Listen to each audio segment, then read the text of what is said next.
Hi Scrollers is produced on Gadigal land. We pay our respects to the traditional custodians of this country and elders past and present. Always was, always will be Aboriginal land. Welcome back to another episode of Close Friends. Close friends.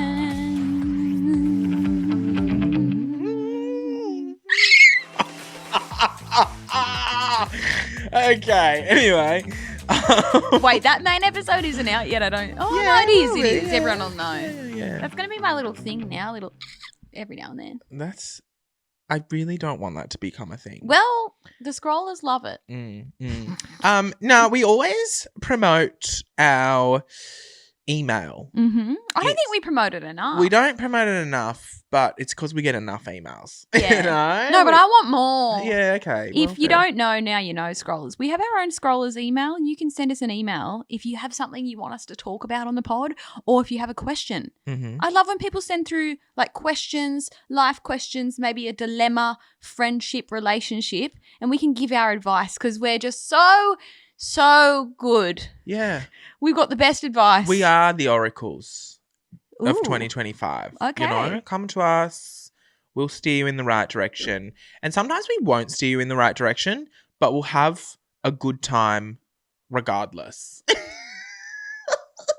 So today we have a question that's been sent in to the Scrollers email and we thought we would read it out and give our advice. Yeah. Because we're the best at that. Do you want to read it? Yeah, I'll read it. Go for your life. I always like putting my hand up at school, so Yeah, true. I'll put my hand up to read this one out. Remember in school when you had to read line by line around the classroom? Yeah. Oh, That was so slow. I know. Okay. Anyway. So we've got this email. It says, "Hi, Matt and Britt. Loved seeing all of your America content. I know you're trying not to talk about it anymore. Yeah. Here we Sorry, are again. we're bringing it up again. America. Every episode, I swear. And I love that you both went with your partners and looked like you had the time of your lives. How did you both get out of your head when you were dating? As a queer person, I put myself under so much pressure when I go on dates that I sometimes feel like I haven't even shown up as myself." My goodness, getting deep today, doll, on Close Friends. I guess that's what it's here for. I do love it. So what was the actual question there? How did you get out of your own head when you were dating? I actually love this because I love when I see people show up on my TikTok, and have you seen those people that do like series on TikToks about dating and going on dates? And obviously, like both of us, we've been in a relationship for a long time, but I do often like put myself in their shoes and think, oh, like that would be tough. Yeah, imagine dating in 2025. I can't think it's like, I think like unfortunately for the most part, because we get inside our own heads, dating can become a lot harder. Yeah, like harder than it needs to be. Yes. You know? And obviously like when you're meeting someone for the first time, like I almost see it as like doing a job interview. Yeah. Like I'm doing job interviews at the moment for a position at Fate, and it's kind of like dating in a way because when people are coming in and we're interviewing them, they're putting on like the best version of themselves. Yeah. But I always think in my mind, I know I'm speaking about business here, but it kind of all like relates. Yes, you want to show up as the best version of yourself when you're doing a job interview, but also like I want to see you for who you really are, because it's very easy to show up and say all the things that you think the other person wants to hear, but then that's not going to be the truth when you get the job. The same way as like a relationship. When you go on a date, like you're always your best self. You want to be the best version of yourself. You want to get dressed up to the nines, but I think that could like make it trickier. Yeah. You know, rather than just showing up and being authentically yourself. Yeah, I think as well, it's interesting that you pointed out like that you're a queer person, and I don't know, was there a name or was this anonymous? Anonymous. Yeah, so I don't know whether you're like what you identify as, what gender you are, etc. But obviously, like as a gay man dating in the LGBTQIA plus space, my whole life has been like, and I did it all. I've done every single bloody app. I've done speed dating in real life. Have you? Yeah, I did speed dating one time, which just became a bit of a piss take. And like, I was like, no, I'm in a room full of 10s. Like everyone's like muscly, 10 out of 10, gorgeous. And I'm just like, this is just like harrowing for me. You know what I mean? So like I've done it all. I've done the blind dates. I've done really exciting dates. I've done really not exciting dates. And the things that seem to like have worked have been like when you keep it as natural and authentic as possible, and when it just kind of seamlessly happens. I think about all the good relationships that I've had in my life, and that is when I've gone into it, I guess, not trying to be someone that I'm not, which I know comes like that's probably what this person's pressure and saying, I get inside my head. It's like, oh, how do I be the best and be say all the right things and tell them what they want to hear. Right. And it's like you may as well just go into it first of all with low expectations. I think that's always a good thing. Like instead of going in and being like, oh my God, this could be my future husband or wife or whatever, go into it being like, I could never see this person again, because anything else would then be better than what you expected. I think that's like one thing that I used to do is be like, this could be a one and done. Yeah. Because then it flips the thinking. You don't have such high expectations going in and then you're extremely disappointed. Whereas if you go in like, I would say neutral. Go in neutral. Don't think this could be my forever. Don't think this is going to be the worst. Go in neutral. But also then if you think like the less you think, I think the less effort you like put in. Like I think if I was like, when I would think, oh my God, I want to be with this guy forever, like this could be my future husband, like I'm going to so much effort to impress him. But then when I changed my thinking to be like low expectations, I wouldn't put in as much effort in, which means they're just getting my authentic, like they're getting what they're going to get from me majority of the time. Do you know what I mean? And I think as well, flipping the thinking as well from, going and, you said it's like a job interview. And I think dropping that from being a job interview as in like, are they going to be the best position? Like, are they going to fill the position of being with me? How like, what are the words I'm trying to say here? But flipping it as if to be like, are you going to fit into them? Does that make sense? Kind of. Like instead of putting the pressure on, is this human going to be my match? Flip it and be like, am I what this person is looking for? And what they need. And if I'm not what they're looking for, then that's on them, not me. Yeah. I couldn't have done anything more because I'm not what they're looking for, and that's okay. I think like sitting with that as a queer person and like being okay with not being that person's cup of tea is totally valid. Yeah. Think about yourself. Not everyone is your cup of tea, I'm assuming. So I think like flipping that script and sort of saying, am I the jigsaw puzzle that fits in their life? If not, well, that's a them problem. And also don't like then pressure yourself to change who you are to fit in that person's life. For sure. Which I think we can do as well when we're dating. And if we think we like someone, we can often then shape and mold ourselves to be who we think that person needs. Yeah. When I think it's important to just, be yourself, know who you are, and don't feel like you need to change anything about yourself to fit into that person's life because you really like them. Yeah. And I think like at the end of the day, taking things a little less seriously is also, I think I would fall into the trap of like, I would like find a guy or start dating a guy or talking to a guy and I'd be like, this is going to be my future husband. Do you know what I mean? Like I'd go 0 to 100 really quickly and everybody else would be cut off and I'd be like, keep your options open. Yeah, he is my main focus and here we go.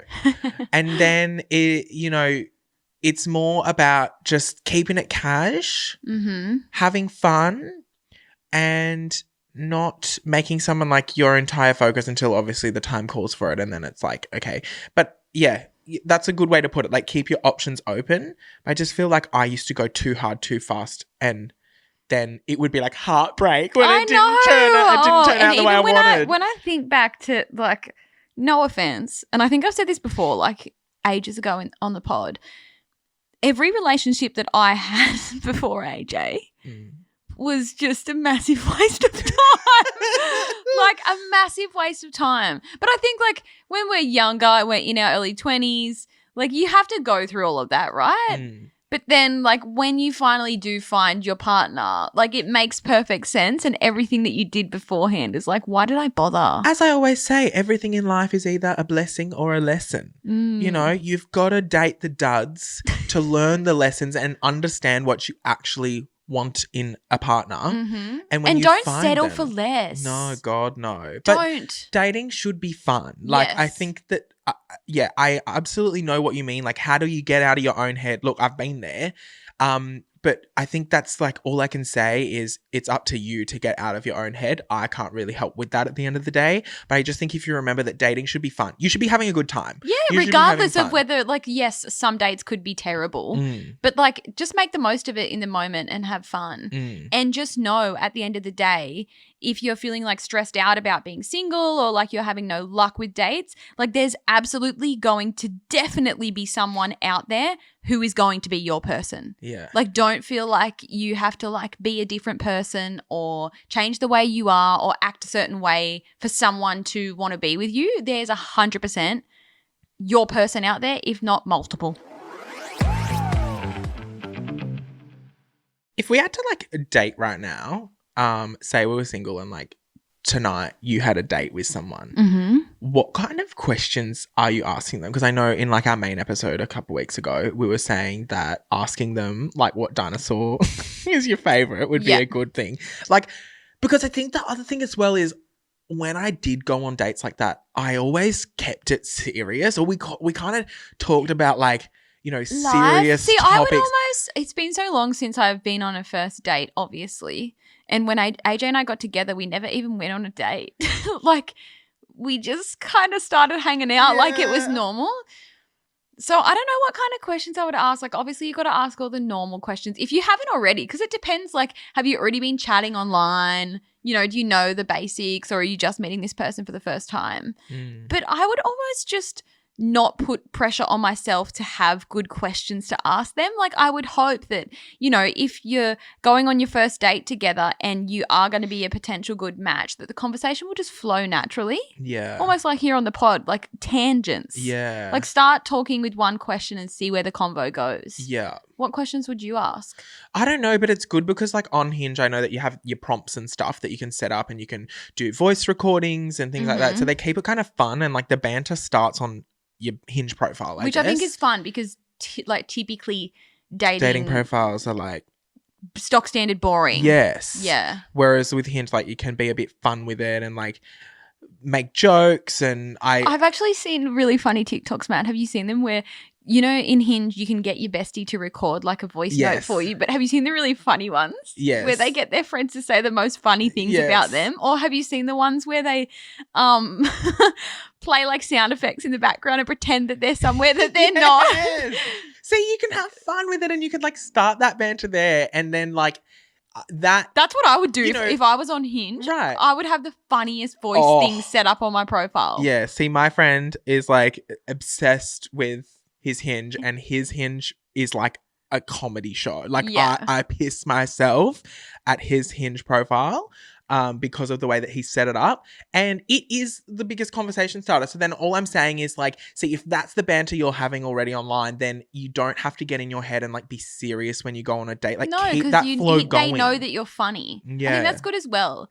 Like, back when I was single and I was on the dating apps, it was just your photos and, like, a little text box. Yeah. So I feel like it's really cool that Hinge has so many cool, fun features where you can show more of who you are, your personality, your voice. Yeah. Make a comedy sketch in a voice note. Yeah. I think it's hilarious. Yeah, so I feel like the questions I would ask would be, one, building off what they're already saying on their profile, obviously. Like, if there's something kind of niche that would be a fun, interesting topic. But say they are funny, like, let's talk about comedians then. Like, I don't want to know what you want to do for work. I don't really care what your kids, like whether you want kids, whether you've got kids, whether whatever. Like, I mean, I don't know if those things would probably already be established anyway, but I'm kind of like someone who, actually, that's a good question for you, Britt. Would you rather know if someone wants kids, etc., in that first date, or is that, like, something that we can talk about down the track after I've gotten to know your personality? I think it depends on your age. Like, so, like, being my age now, like in your 30s, I think that's a question people would ask quite early on, Mm-hmm. because I think it's good to know people's intentions. Like if you absolutely don't want kids and you're set on that, I think it's important to have that conversation with a potential match early on so that you don't like date for 6 months and then get to the question there like, oh no, I definitely want kids, and you're like, oh well, I don't. Right. So I think like just depending on your circumstance and age, I feel like it is good to have that conversation early on. See, my thing is I don't know whether much would be a deal breaker for me. Like Yeah. if I, yeah. I mean, no, but actually now that I think about it, I also would not change my mind. So like it's probably a deal breaker for I think them. it's like, yeah, at our age in our 30s, it is good to ask all those important questions, especially when it comes to like lifestyle and having kids. Uh-huh. And it's like an easy conversation to have as well. See, but what I was trying to say is you say like 6 months down the track, then you find out they don't want kids and you do, oh no, what do we do here? I'm like, but if you have a connection, why does that matter? Because like, because what if one wants kids and the other one doesn't? but like if you're but it's got more to do with the relationship itself. Because if in 6 months' time you're like, this is the love of my life and I'll do anything for them and I want to be with them forever. If they don't want kids, me as myself, I'm going, they don't want kids. That's fine. I can go without kids. Like, because that's some me. people, that's like a deal breaker for them. Right. So what I'm saying is I think that reflects though on the relationship that thus far. Because if the relationship is going to work anyway, then the kids won't be an issue. But if the relationship isn't going to work, I think it's not the fact that they do or don't want kids. I think it's the factors surrounding the relationship that make the deal breaker a deal breaker is what I'm trying to say, if that makes sense. I mean, if I absolutely didn't want kids. See, if AJ tomorrow was like, I want kids right now, and there is nothing else you could say about it. Like for Sky and I have had the conversation. We both don't want kids. If Sky tomorrow went, babe, I think I really want to have a kid, I'm not going, well, sorry, babe, I absolutely don't. It then becomes an open conversation where I'm like, shit. Okay. See, I think I would be set on no. And you just go, bye, AJ, find someone else to have a kid with you. Yeah. For me, it becomes an open conversation and I go, okay, babe, well, if this is really something you want, let's actually talk about it, weigh it up, make sure it's something that you want. Yeah. And then if he's like, I need a kid, or I'd go, then you fucking raise it.